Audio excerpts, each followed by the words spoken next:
लेकिन प्रभु जी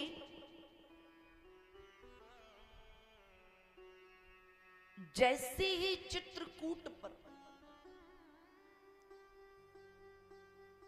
महाराज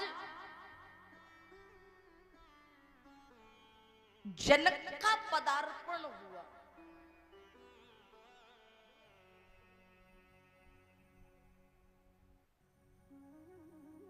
महाराज जनक का जैसे ही पदार्पण हुआ, अयोध्या वासी प्रसन्न हो गए। क्यों? जनक जी राम जी के पिता तुल्य हैं, और जब श्री राम जी ने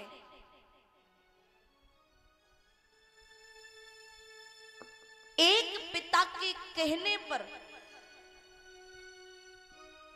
अयोध्या को छोड़कर के वन आए हैं, तो एक पिता के कहने पर वन से वो अयोध्या भी जाए।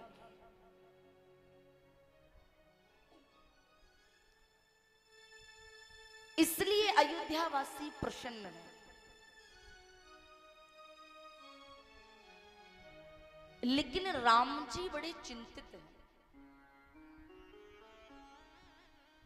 क्यों? चिंतित इसलिए नहीं है कि जनक जी अयोध्या चलने का आदेश देंगे।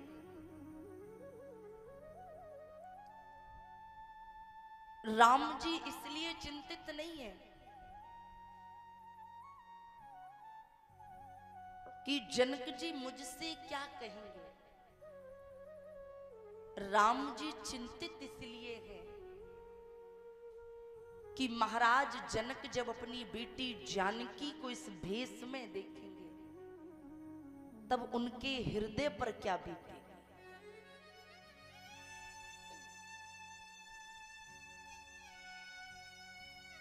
श्री जनक जी जैसे ही पधारे,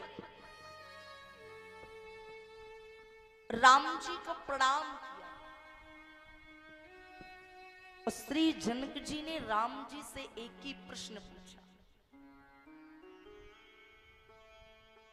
और प्रश्न भी बड़ी गंभीरता के साथ पूछा। कहा,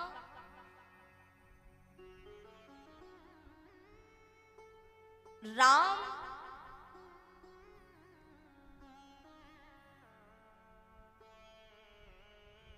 आपसे एक निवेदन है।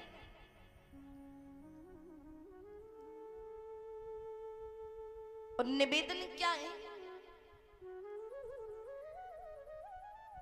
जिस दिन से, जिस घड़ी से मैंने अपनी बेटी को विदा किया है, डोली में बिठाल करके विदा किया है, उस दिन से लेके आज तक मैंने सीता को देखा नहीं।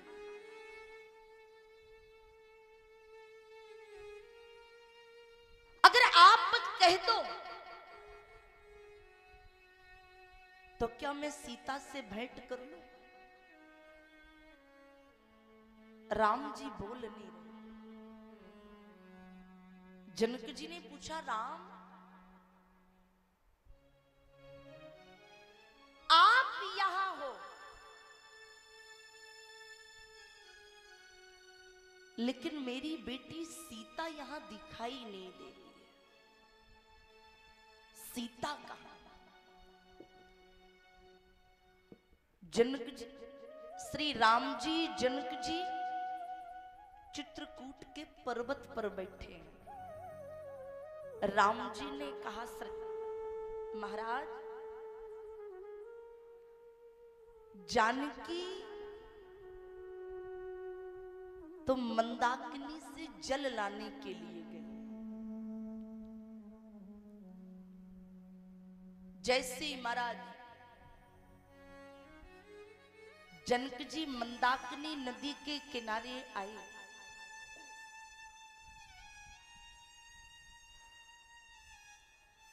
जनक जी ने उस दृश्य को देखा।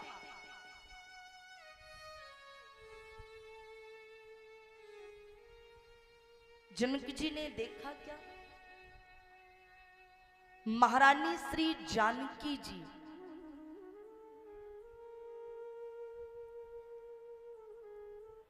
मंदाकिनी नदी से जल भर रही है। ये प्रसंग बड़ा गंभीर है। जनक जी सामने नहीं आए, लता पताओं के ओट से देखा। क्या देखा? जानकी जी मंदाकिनी से जल भर रही हैं। जो महारानी जानकी कभी सुंदर राजस्त्रीय वस्त्र पहनती थी, आज वो भगवा वस्त्र पहने। श्री मां जानकी जी मंदाकिनी जी से जिस घड़े में जल भरा है ना, वो घड़ा इतना भारी हो गया कि श्री जानकी जी उठ नहीं पा रही है। उठने का प्रयास करती है लेकिन उठ नहीं पा रही है। जनक जी दूर से ये दृश्य देख रहे हैं।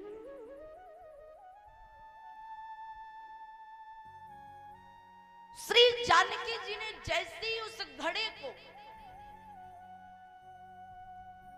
सिर पर उठाया और जानकी जी जब चलने लगी, महाराज जनक सामने आ गए। जानकी जी ने जनक जी को देखा।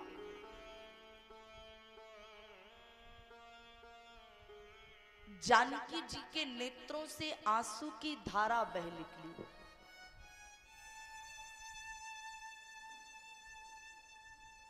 पीछे मेरा निवेदन है कि आप लोग शांति के साथ व्यवस्था करें और शांति के साथ बैठ करके सुनें। जानकी जी के नेत्रों से आंसू की धारा बह निकली, लेकिन जनक जी रोए नहीं। जनक जी के नेत्रों से आंसू नहीं आए। जनक जी जानकी जी को देख करके मुस्कुरा रहे हैं, केवल मुस्कुरा रहे हैं प्रभु जी।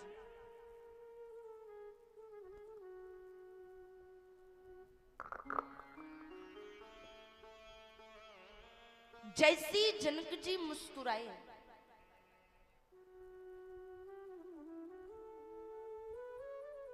जानकी जी ने जनक जी से पूछ लिया, पिताजी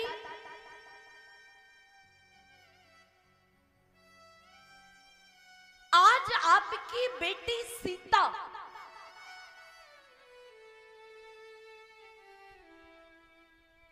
इस वीरान वन में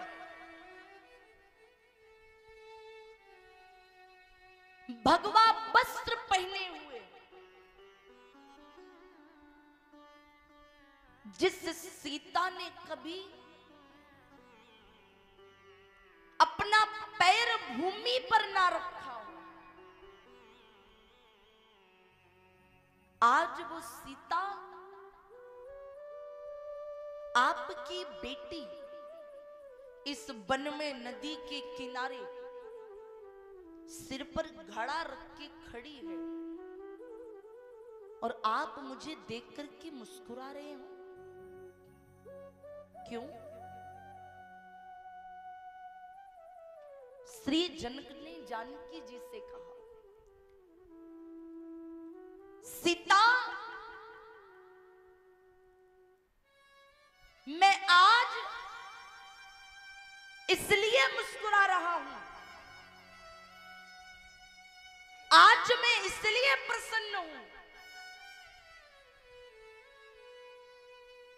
क्योंकि आज तक लोग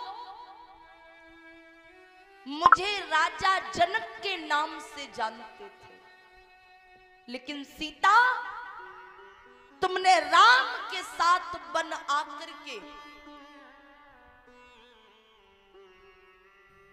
राम तो दुनिया की विपत्ति बांटते हैं, लेकिन जब राम पर विपत्ति आई तो तुमने राम के हिस्से की विपत्ति को बांट करके अपने सिर पर ये घड़ा उठा करके आज सीता, केवल तुमने अपने सिर पर केवल घड़ा नहीं, आज तुमने अपने पिता जनक का भी सिर गर्व से ऊंचा किया। और क्या जानती हो सीता, मैं क्यों मुस्कुरा रहा हूं?